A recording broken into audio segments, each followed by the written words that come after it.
Hey guys, so গোটেই অডিয়েন্সক বহুত দিন ধৰি সাসপেন্সত ৰখাৰ পিছত ফাইনেলি Amazon Prime মিৰ্জাপুৰৰ ৰিলিজ ডেট টো ৰিভিল কৰি দিছে যোৱাকালি এটা টিজাৰ দি পেলাই 1 মিনিট 50 ছেকেণ্ডৰ টিজাৰ দি পেলাই তাৰ আগতে তেওঁলোকে বহুত লাইক কালিন ভাইৰ এইটো ভিডিঅ' দিছিলে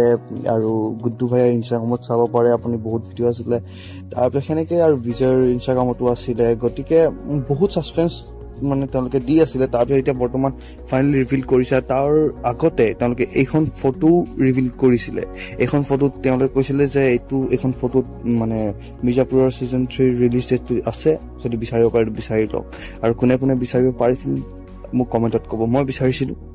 কোনখিনি জায়গাত আছে দেখাই দিছো আপোনালোকক আৰু যদি আপোনালোকে বিচাৰি পাইছিল কমেন্টত ক'ব আৰু বৰ্তমান কথা পাতো মিৰ্জাপুৰ সিজন 3 টিজাৰটোৰ ওপৰত ক'ব গ'লে এখন 1 মিনিট 50 ছেকেণ্ডৰ এটা টিজাৰ হয় য'ত বাবুজি মানে এইটোৱে তেল মালিশ বলে বাবুজি এতিয়াৱে গোটেই ক্যাৰেক্টাৰবোৰৰ কথা কৈ আছে 1 মিনিট 50 ছেকেণ্ডৰ টিজাৰটোত কাবাক মানে ঘায়েল শেৰ বুলি কাবাক কম্পেয়াৰ কৰিছে কালিন ভাইয়াক গুড্ডু ভাইয়াক খুংখাৰ শেৰ বা সাৱা শেৰ এনেকৈ কম্পেয়াৰ কৰিছে কাবাক হিয়াল কাবাক মেকুৰী এনেকৈ কম্পেয়াৰ কৰিছে সবাই গোটেইকেইটা ক্যাৰেক্টাৰৰ কথা কোৱা হৈছে এটাকে মানে আৰু মিৰ্জাপুৰখন জংগল বুলি কোৱা হৈছে আৰু গোটেইকেইটা ক্যাৰেক্টাৰক জন্তু হিচাপত কম্পেয়াৰ কৰি পেলাই গোটেই মানে কাহিনীটো অংকন কৰিছে আৰু ষ্টৰি কেনেকা ধৰণৰ হ'ব হেতুটো এতিয়া টিজাৰটো চাই পেলাই গেছ কৰা বহুতেই মুস্কিল হৈ যায় কাৰণ ইমানটা কাহিনী খালি ভায়োলেন্সে দেখুৱাইছে বেছিকে আৰু লাষ্টৰ এই সিনটো দেখি পেলাই মই ভাবিলো আৰু হয়তো আপোনালোকে ভাবিছে যে কাৰ হয় পোৱালিটো এতিয়া হেতু কথা চাগে সিজন 3 কম পাই যাম কিন্তু সবতকে দুখ লগা কাহিনী যে সিজন 3 মুন্না ভাইয়া নাই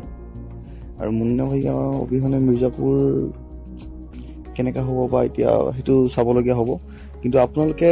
কেনেকা পাব কেনেকা লাগিব আপোনালোকৰ মুন্না ভাইয়া আপোনালোকক লাগে নে নালাগে কি ঠিক থাকিব পাৰে কিন্তু এটা তেওঁ ইন্টাৰভিউত কৈ দিছিলে যে দিবেন্দুৱে যে তেওঁ সিজন 3 নাই বুলিকে হয়তো নাই কিন্তু হেতুৱে গুড্ডু ভাইয়া আছে কালিন ভাইয়া জিন্দা আছে কাৰণ লাষ্ট সিজনত কালিন ভাইয়াক বচা হৈ যায় এতিয়া 5 জুলাইত আহি আছে ফাইনেলি আৰু মই ৰিলিজ হোৱাৰ লগতে আপোনালোকক কি কয় তো ৰিভিউটো দি দিম আৰু আপোনালোকে অপেক্ষা কৰি আছেন নে মোক কমেন্টত জনাব আৰু সিজন 1 সিজন 2 যদি আপোনালোকে কোনো চোৱা নাই তেন্তে নিশ্চয় চাই ল'ব এখন মিছ কৰা সিৰিজ নহয়